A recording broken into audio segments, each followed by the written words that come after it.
The X Zone Radio Show is heard on radio broadcast affiliates worldwide, including AM 580 CFRA in Ottawa, Ontario, Canada. WPUL AM 1590 in Daytona Beach, Florida. KOHI AM 1610 in St. Helens, Oregon. KHRO AM 1150 in El Paso, Texas. And for more information on becoming a professional broadcast affiliate of the X Zone Radio Show, visit www.xzbn.net or call toll-free worldwide 1-800-610-7035.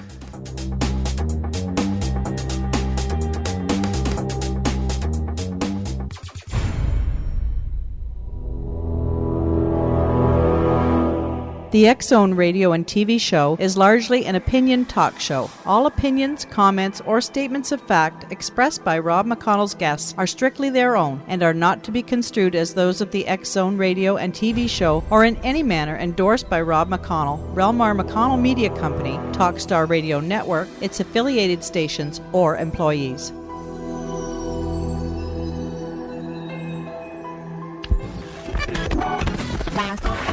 All Hit Radio.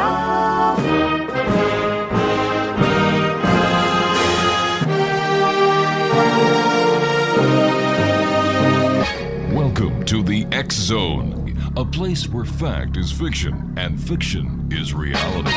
Now, here's your host, Rob McConnell.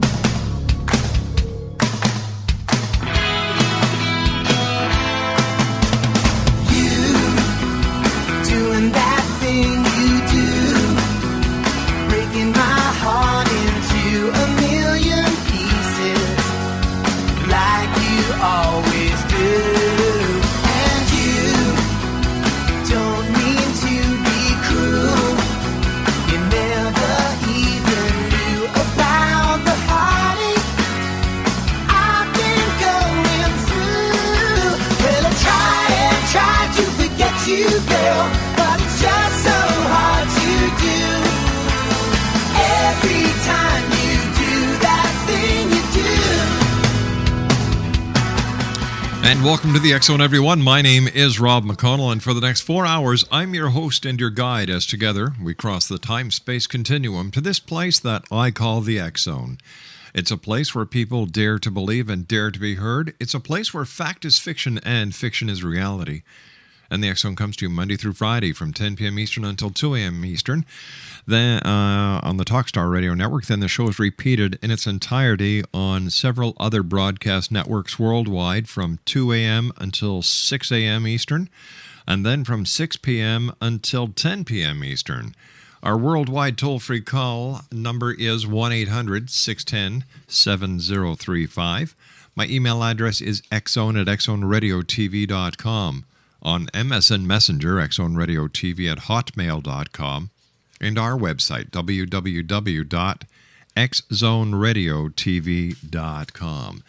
My first guest tonight is Freddy Silva, and he is one of the world's leading experts on crop circles and sacred sites, and a leading researcher of earth mysteries and ancient systems of knowledge.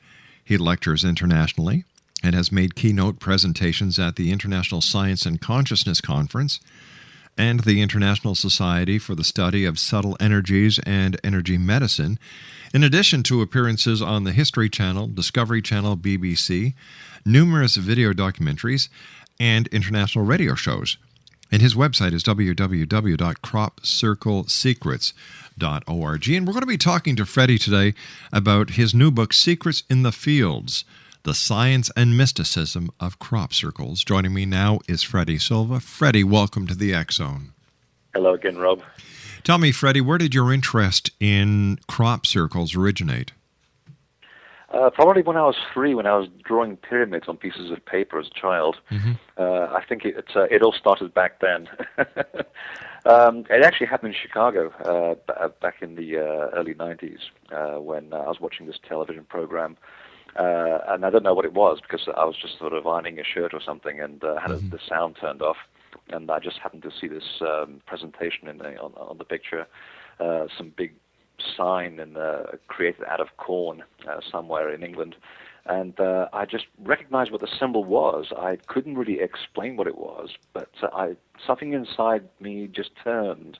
And it's as if my whole life just began to sort of change at that moment. I had to know what that symbol was and what was behind it. And it sort of led to about 15 years of discovery, revelation, a lot of hard work, getting down on my knees, looking at bent wheat stalks around the earth. And the rest is history, as they say. All right, you and I will be discussing secrets in the field, the science and mysticism of crop circles, and much more, Freddy, when you and I come back from this 2-minute commercial break. X-Zone Nation, Freddy Silva is our very special guest. We're talking about crop circles this hour in the X-Zone, a very interesting topic. And for more information on Freddy and the work that he's done, and it's a very interesting website. I spent a couple of hours there last night at www.cropsecrets.org. That's cropcirclesecrets.org. We'll be back on the other side of this 2-minute commercial break as the X-Zone continues from our studios in Hamilton, Ontario, Canada on the Talkstar Radio Network, X-Zone Broadcast Network, UK High Definition Radio, Euro High Definition Radio, and Star Cable. Don't go away, X-Zone Nation.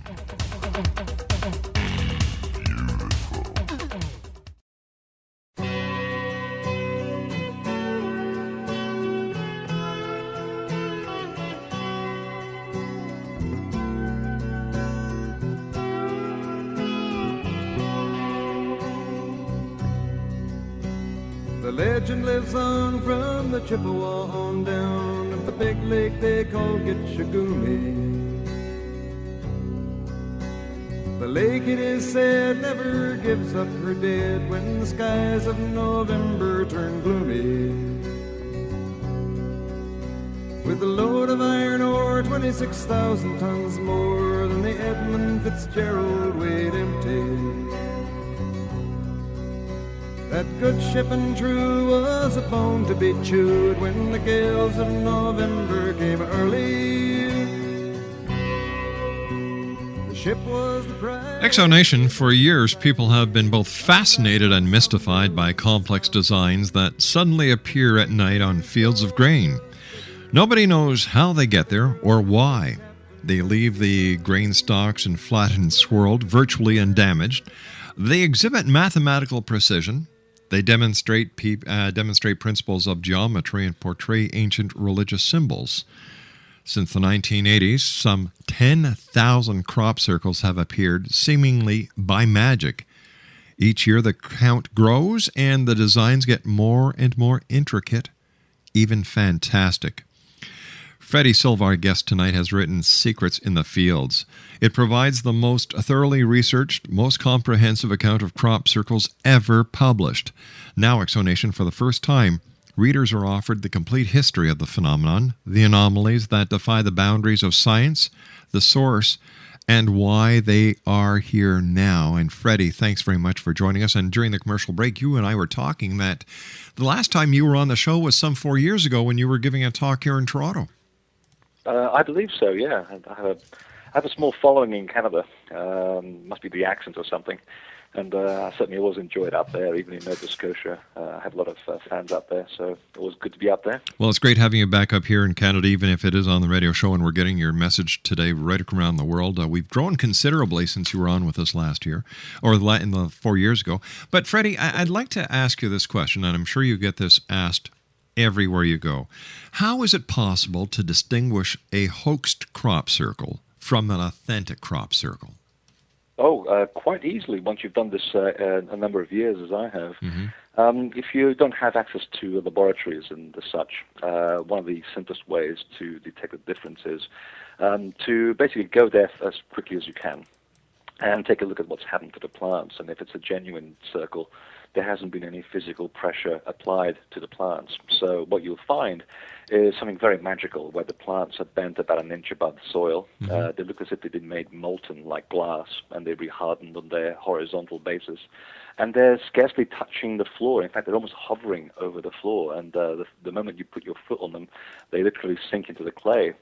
That's the first indication. The second indication is if you look under the swirl pattern and you lift up the swirl and you find these little sort of 6 to 8 inch wide sort of bands of straight lines, you'll know that that's been hoaxed because those are the construction lines that these people use to try and outline their design, and they fill it in like children learning how to draw. But on the real ones, as opposed to the man-made ones, the man-made ones are full of damage, obviously, because they've had to use garden rollers and planks of wood to flatten them. So that gives the whole game away. But in the real ones, there's no damage whatsoever. And also, if you look at the actual stems, they're actually slightly burnt on the bottom and also around the nodes. Those are the plant's knuckles. It allows them to bring themselves back up to the light in case they've been damaged by wind or rain. So there are these little sort of sections which look like they've been burned, and that's usually the effect of ultrasound on the water inside the plants, which makes the plants do what they do. And if you look very carefully at these nodes, which have expanded, there's these little holes which suddenly occur. And what's happened is that there's this infrasonic frequency that we know is there because the evidence is on the ground itself in the plants. Mm-hmm. These frequencies, when they involve high pressure, they actually boil the water inside the plant stem. And of course, if you ever try and make a cup of tea, you'll find that the water in the kettle, it expands when you boil it. And it's the same thing with the plant. And when that water expands in 1 nanosecond, and we know it takes that long from experiments done at Stanford University, the water then has to find somewhere to go. And since it's inside an enclosed system like a plant, it exploits that node of the plant, and it creates a hole from the inside. And very quickly, just like the film Alien, mm-hmm. the water comes out of this hole. And it creates steam, and I have at least 5 testimonies from farmers in England, and also one from Canada, ironically, who witnessed these crop circles forming at about 5 in the morning, and they saw steam coming out of the design. So that's how we finally figured out what was causing it. Is there an alien connection, UFO connection with crop circles? Yes and no. It depends on your idea of alien. Okay. If you tend to think of aliens as nuts and bolts people and spaceships and things, the evidence is rather circumstantial. If you lived in the south of England as long as I did, mm-hmm. and watched military helicopters chasing physical craft, as have some of the local police, then yes, they are around. The problem is no one's ever directly seen physical UFOs actually making these things. What people have seen them, and there's at least 80 eyewitnesses to back this up, and some of them are military people, is that these things seem to be preceded by either brightly colored orbs, or which don't seem to be physical at all, or beams of light, which I've actually captured on film. And it seems to me that the concept of alien in this case seems to refer almost to a life force which, just like us, it exists perfectly physically on its level of reality, but just like a radio station, whereas, we humans, all our molecules in our body vibrate at a certain frequency to make us look physical. Mm-hmm. Let's say human beings are on the 98 FM station dial. Well, this force probably exists on something like 1,000 FM. And the fact that our brains and our eyes cannot fathom anything beyond a certain frequency means that we can't perceive them. So once in a while they make their presence known by sending us information in this way. So it really depends on your perception of alien, but it certainly isn't local, that's for sure. So are we talking about a parallel universe, a different dimension? Are we talking about a wormhole? Are we talking about a dimensional slip? Are we talking about a fracture in the time-space continuum? Are they sending us these messages deliberately, or is this something that just happens as our two existences temporarily greet? Oh, it's a very deliberate piece of communication, and it's almost as if they're on a different level of reality to ours. They just happen to be on a different plateau, if you like. And it's a group consciousness, and from the amount of evidence that I've been able to gather, and there's a lot of it, it seems that these people seem to come in and out of our history, and sometimes they'll appear in Egyptian lore. Right. They'll exist in legends throughout Britain and Europe. Sometimes we call them fairies, sometimes we call them will-o'-the-wisp. Mm-hmm. Christians would call them archangels. The ancient Celts used to call them the watchers or the shining ones. Mm-hmm. And the Egyptians used to call them the Neter, the creator gods. And they seem to pop out in and out of history at specific moments when we seem to need a little nudge down here to get us back on track. And it's funny that the crop circle phenomenon, which is not really a modern phenomenon, it has been going on for at least 400 years. It's just that in the latter part of the 20th century, it really has come to the forefront to get our attention. And this is the way that the invisible universe, a technique that it uses to get our attention. They want us to focus on something, to get us to go beyond our limitations down here, and also to pay attention to our responsibility of what we're doing to ourselves, to each other, and also to the planet in general. And it sounds like a very New Age message, but it's very important considering what's happening right now. So if you look at the history of the symbols from year to year, you go back retrospectively, and you find that there is a message there. There is information that governs new laws of mathematics. There are information that governs the speeds of light, at which time science only knew that there was one speed of light. Well, by decoding some of the symbols, we've now discovered 3 speeds of light, which orthodox science has now grudgingly accepted. We've also discovered new methods of healing, and so on and so forth. So this is information which is very valuable. They're feeding us little nuggets of knowledge so we can then go and apply and basically take responsibility for ourselves, because no one's going to come down here and fix things for us. That would be ridiculously too easy, and would defeat the purpose of us being here in the first place. So there is a deliberate transmission taking effect, and now we're just sitting on this information. I mean, I was able to decode a small part of it, but it's going to take a lot more people to basically work on it. There were, a group of scientists in Britain and Australia who, on the original cover of my book, they took that design and they basically built it out of 3D, and they were able to basically use it as an anti-gravity device. And there's another gentleman in Oklahoma who's built the device in his house, and he's also going to levitate. And that was part of some of the channeled information that we received way back in the early days of the phenomenon, that there was information to do with the illusion of gravity, and in time that we would decode these symbols to build a machine that would defy gravity, and it's slowly coming true. Are they giving you the designs of a machine that will allow you or some of the other researchers to actually enter into their realm to have a one-on-one communication with them? No, and it'll never happen, because one of the things that, if you look throughout just human history, how we go to places like Borneo or New Guinea, and we encounter people who've been quietly minding their own business for thousands of years, and we know only too well how damaging the interactions between advanced cultures are. And I don't think it's ever going to happen. I think that these beings are people who understand the laws of the universe, and what they're trying to do is show some concern as to where we're going, and they're giving us the tools so we can do it for ourselves. Because just if you look at just the way that the governments tend to handle matters to do with UFOs, and even the church's attitude on UFOs seems to suggest that we shoot them down first and we examine them later, and that is not going to help matters to then have direct communication with an extraterrestrial source. Having said that, from my research into crop circles and also the sacred sites, which they always appear next to, including in the Canadian prairies, the crop circles would always appear beside ancient sacred sites. It seems that they are using the Earth's magnetic field, the actual telluric lines of force across the Earth, to position their designs. Just like in the old days, every single temple in the world, without exception, is built on the same lines of magnetic energy. And if you and I go and stand on these things, and we do things properly, and we learn the techniques, this is why we went to these places for thousands of years, because it does allow us a certain escape from this reality into another level of existence, from which we then extract information and bring it back to the tribe. Freddie, you and I have to take a commercial break. With the news, please stand by. Exo Nation. Freddy Silva is our very special guest. We're talking about crop circles, and Freddie's got a brand new book out. It's entitled Secrets in the Fields, The Science and Mysticism of Crop Circles. His website is www.cropcirclesecrets.org. More of this fascinating topic when we come back after the news here in the X Zone from our studios in Hamilton, Ontario, Canada. Don't go away.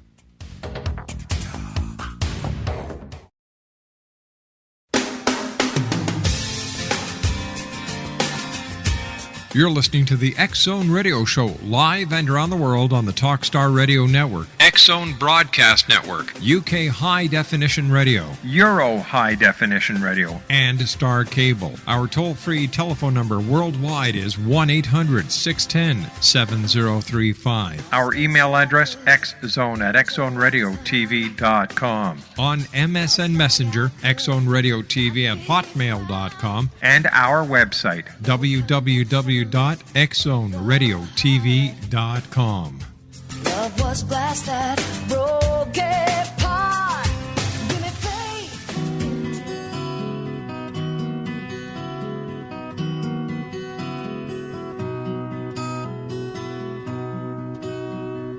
Yesterday, a child came out to wonder,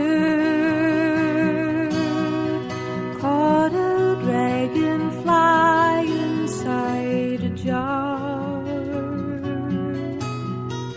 Fearful when the sky was full of thunder, and tearful at the falling of a star. And the seasons, they go round and round, and the pains of ponies go up and down. We're captive on a carousel of time. We can't return, we can only... Freddy Silva is our very special guest this hour, Exonation. He's the author of Secrets in the Fields, The Science and Mysticism of Crop Circles. His website is www.cropcirclesecrets.org. Freddie, I asked you off air if crop circles have ever been found in the snow, and you told me a fascinating story of a crop circle that happened not very far from you in the snow. Yes, about 1997, I just had dinner with a friend of mine in Portland, Maine, where I live now. And got a message when I got back home and telling me that to come back to the house because something bizarre had happened just about 200 yards from the house.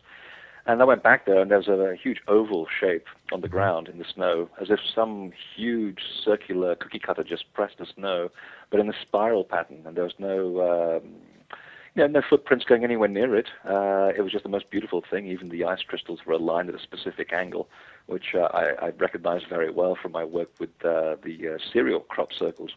In fact, there's another story as well in Afghanistan. Apparently there was a group of British physicists who were out there doing some exploratory geophysics, and they came across a crop circle also in the snow, and this one apparently was also had geometry in it, and that converted them from skeptics quite quickly.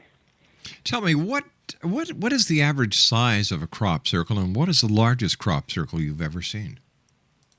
They vary. I mean, they can be as small as 4 feet in diameter, and they tend to be some of the most powerful as well. People don't tend to pay much attention to them because they're just little circles. We call them grape shot, just like the old days when you had these big sort of guns and used to put this sort of buckshot into the into the muzzle. Yeah. And but they tend to pack some of the most important energy I've ever seen. I mean, I've seen Geiger counters go completely off the scale in these things. They'll even drain your batteries dead in seconds. So they're quite potent little things. But the biggest genuine one I've seen was about 3/4 of a mile wide. And it was stretched out over about a field and a half of wheat in England. But generally, they tend to be around, 400 or 500 feet in diameter, and sometimes quite complex as well. Is there a connection between crop circles and other aspects of the paranormal, Freddie? Oh, huge. And if you spend any time in crop circles or ancient temples, for that matter, you'll find that the veil between worlds becomes very thin if you go there with the right intent. With open of heart, and also ask the right questions. And the more you do it, just like driving a car, the better you get at perceiving what stands between you and the next level of reality. And I can tell you from experience that the veil is very, very thin between worlds. And I have had a number of experiences whereby I have been able to make contact with the other side of this phenomenon. And it's a fascinating place. I mean, it's almost like having a near-death experience, I guess, but without the traumatic side effects. Yeah. I was sitting in one crop circle one evening, and I just lied there, just asking questions about what's the connection with sound, how these things affect gravity, or what's to do with magnetism. I was just asking questions. I was very curious and open-minded, and I remember being levitated off the ground. In fact, the first thing that happened was that I was feeling very anxious. And it's as if someone came up behind me and whacked me with a baseball bat on the back of my neck. It didn't hurt. It's as if I'd just been administered some anesthetic. And I felt my body go very limp. And next thing I know, I was watching my hands move past me and my arms move past me, and I couldn't feel the ground under me. And I remember being, even to this day, I can see it very clearly. There was these beautiful, very, very tall people on either side, 3 on either side, dressed in very long sort of white silk robes. 2 at the front at my feet, and they were making the most incredible shapes with their hands. It's almost like geometry with their hands, like those dances you have in Bali. And I think it took about 45 minutes. I mean, it seemed to go like a blink of an eye, but I had a tape recorder with me. And in the old days where you had C90 tape, and in 45 minutes your tape stops and your machine goes click. And I heard the click, and I hit the ground with such a thud that I had an actual bump on the back of my head for 3 days later. Oh, my heavens. So I know I didn't make it up, but after that, I didn't realize what the communication was about until I went back home to New Hampshire and literally just sat down and wrote 5 chapters of a book in a week. And as a writer, I can tell you that doesn't happen. So obviously there was some important communication that was given, and to this day, reading part of that book, I still don't know where half of it came from. I really don't, but it was quite an incredible event that converted me from being an atheist to believing in another life force in about 0.5 seconds. Now, I understand, Freddy, that you may have a theory of how music may account for their creation. Very much so, and I was looking for the creative force as to how, why is it that physics can't explain this? Why are plant biologists stumped by this phenomenon? And I guess the answer was, well, let's go back to the basics, which is let's look at the hard evidence on the ground and see what this happens, how plants can be made to do this. And I began researching work that was done with sound and plants in India in the 1920s, where they had done exactly the same thing. They wanted to evaluate the effects on sound on living organisms, and they found that the effects caused by certain forms of music induced very similar effects to that we were finding in the real crop circles, specifically the bending from the vertical to the horizontal of the plant stems, and it involved Indian music called raga. It's sort of almost a musical version of Sanskrit, which is the vestiges of the words of God, as they call it.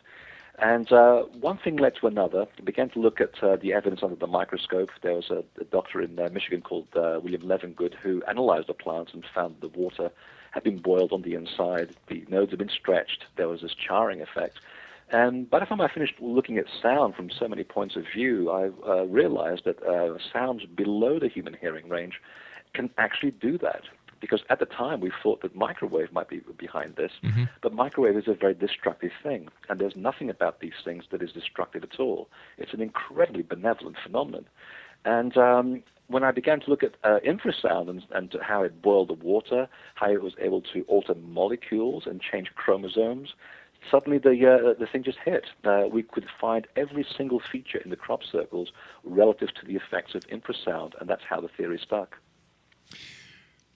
Freddy, what is the message you believe that the creators of the crop circles are trying to get across to us? It's a multiple-level piece of information. It's almost like the film Contact by Jodie Foster. Yeah. And she gets that scrambled message, and it has video attached to it and all kinds of things.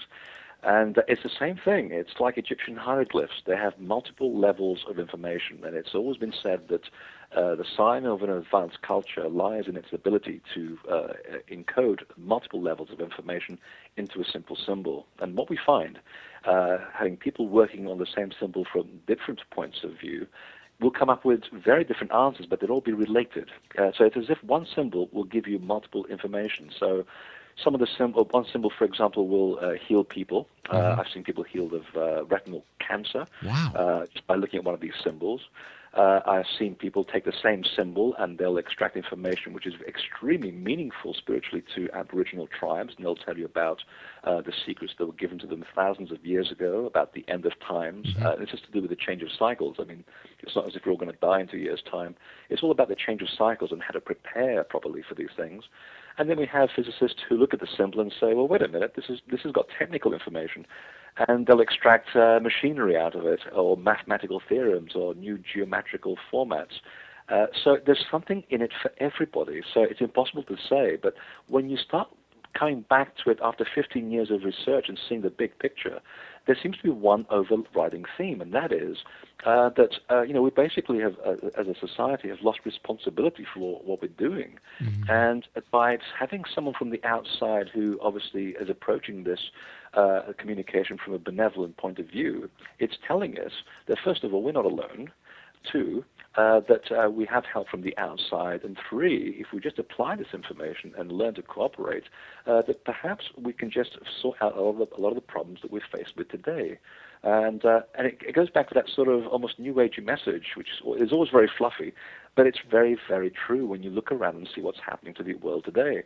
And that's essentially what it comes down to. It's about a message from a group consciousness that's very concerned about our welfare, always has been, and it always pops up through history at times when humans seem to lose the plot. So that's the trick to it. It's to stay open-minded with this information, apply it on a day-to-day basis, and just see how we can make this a better world to live in. Tell me, Freddy, because these crop circles seem to have been forming near sacred sites. And you and I were talking earlier about the connection between the geomagnetic lines and churches of, when they were first put up. Is it possible that people have had similar experiences like you have had with paracontact with the other side, that this is where the interpretation of heaven has come from? Absolutely. In fact, I'm just in the middle of writing a new book, and I was just looking at that exactly. There was a particular experience that I had, which is very personal inside the Great Pyramid. And I didn't go there looking for an experience. It just happened, and I have good proof behind it. And I was reading many, many years later an account by a gentleman called Paul Brunton, who was touring Egypt in the 1930s, and he describes exactly the same series of circumstances that happened to him in the Great Chamber, in the Pyramid, and exactly the same beings that he saw in the same circumstances. And you can't make this stuff up. No. I mean, these events are separated by 70 years. But if you look at the general attitude to people's experiences in temples and how they also have the same experiences in crop circles, the common denominator is back down to where they are. They're all lined along the Earth's geomagnetic paths of energy where they intersect, and these are the points where magic tends to occur, where strange things occur, where balls of light appear. And in the case of Bruce Cathy in New Zealand, the airline pilot who mapped the paths of hundreds of UFOs in the Pacific, we finally figure out that these are the conveyor belts of the universe. This is where information transfers between point to point to point, and how people were able to communicate with each other using telepathy, because when it all comes down to it, it's all about energy, it's all about magnetism, and we are magnetic, so is the Earth, and so is every phenomenon in the universe. So when you look at it from that minuscule point of view, that's the common denominator. These are points on the Earth's surface where the veil between worlds is very thin. So whenever we're in trouble, we should go back to those places, which is again brings us back to the crop circles.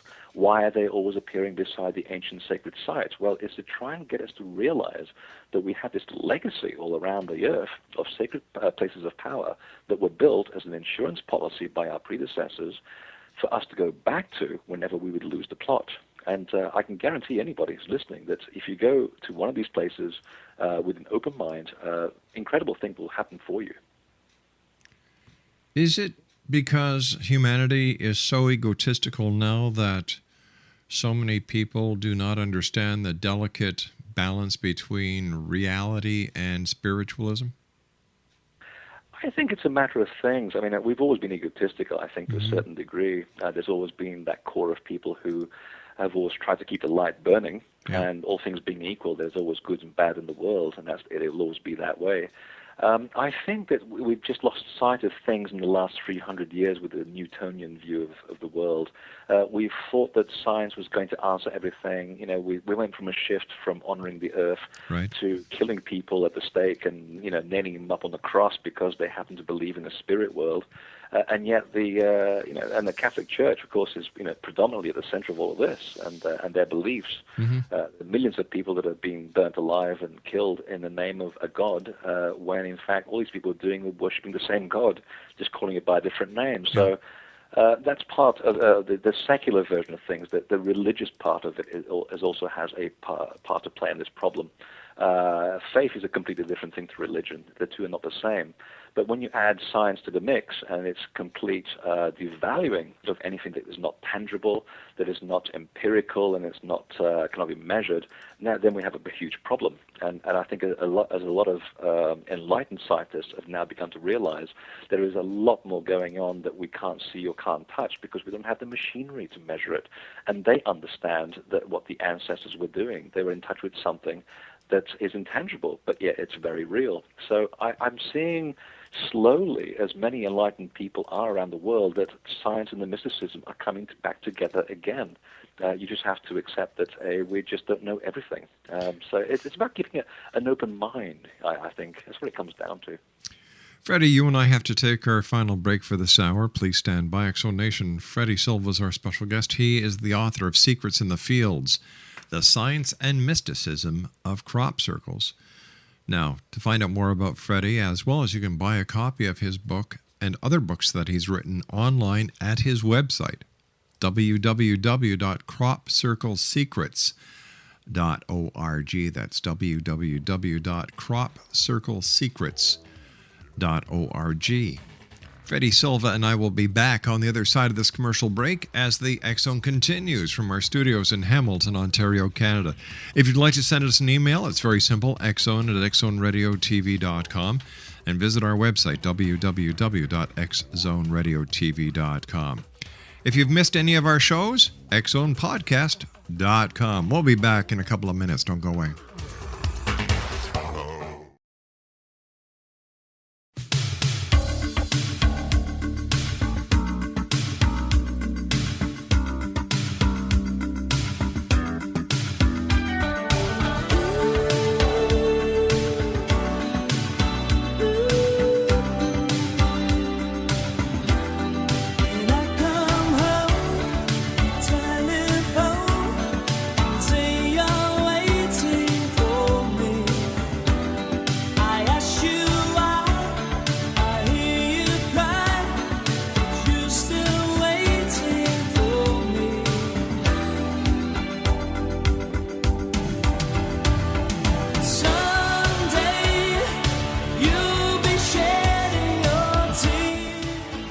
Freddy Silva is our special guest this hour. Exo Nation, www.cropcirclesecrets.org. He's the author of Secrets in the Field, The Science and Mysticism of Crop Circles.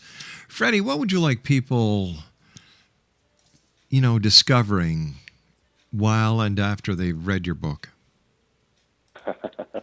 I've never had a bad review, so far so good.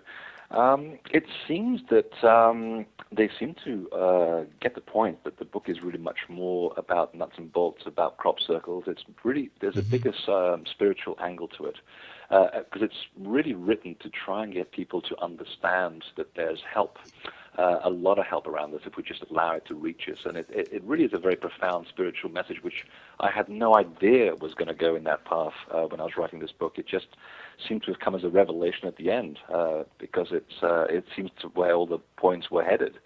And it really is a book about self-empowerment. Once you realize that these things are here and the information is around you, and you let it sink in, you'd be amazed how self-empowered you suddenly become. And that's part of the problem of the last 2,000 years. We tend to have given our power away to the few who control the many. And of course, as we're beginning to realize, especially this year, we discovered that it doesn't work. And part of the message of why so many interesting phenomena are happening right now, and particularly the crop circles being central to that, is the sense of getting people to take power for themselves again. And I think that's the one thing that people will definitely get out of the book.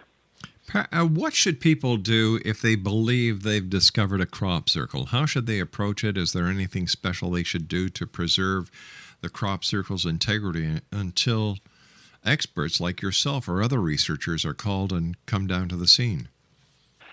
Always get permission from the landowner, of course, if you could possibly can, because and I found over the years that Canadian farmers are very open to this. In fact, they'll even mow the field around the design until someone can get to it. Whereas in England, people even try to shoot you. I think they've had enough about this. It's been going on for over 20 years over there, and all they get to hear is the hoax angle on the BBC. Yeah, you approach it with reverence, as you would approach a saint, and that's how it was treated. And try to take some measurements, take some precautions as well, because if it's a real thing, try not to take any electrical equipment into it and let it touch the floor. I've seen a busload of tourists put their video cameras on the floor, only to have the crystal structure inside their equipment gets short-circuited by the electromagnetic energy of the crop circle. And it's a very expensive phenomenon when it comes to cameras. Even the BBC found out to their dismay when they crossed the perimeter of a crop circle, red warning lights go all over the place. So if you see those signs, just back out. And it depends also on the frequency of the pattern. Sometimes people feel very high when they go into it, and sometimes they'll also feel the opposite. And if you start feeling a little bit ill, back out, because it's probably just not consistent with your body's frequency, and you'll find that a week later it'll be fine, and the frequencies will change, and you feel very elated. So, it's a very benevolent phenomenon. I mean, it causes no damage to anybody or anything, so obviously it means no harm. Freddie, we've got to say so long for tonight, but I'd love to have you back on in the future, because we still have, I want to talk to you about the other sacred sites that you've gone to and further investigate the connection between the crop circles, the communication, the messages, and as we get closer to 2012. Freddie, thank you very much for being with us. Great talking to you. Thank you, Rob. Bye-bye, sir. Freddy Silva, cropcirclesecrets.org. I'll be back on the other side of this commercial break. Don't go away.